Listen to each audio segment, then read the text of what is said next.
Nay, mahal dito. Hi ma'am! Welcome to Starbucks! Can I get your order? Isang kape nga. Anong size po? Yung pinakamalaki. Ah, you mean 20 ma'am? Basta yung malaki. 20! 20 ka ng 20? Wala ka pa sa 20 mo! Basta yung malaki! Okay, isang 24 ma'am. Yun lang po ba? Anak, anong sa'yo? Anay, yung akin ice caramel macchiato with 2 shots of white mocha and Sabrivay. Tubig na lang daw yun sa kanya. Baka gusto niyo mag-add ng tinapay ma'am. Syempre mag-a-add ako. Ano ba to?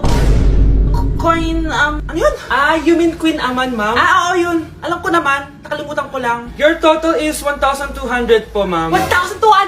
Yun lang? Bonus ka siguro, no?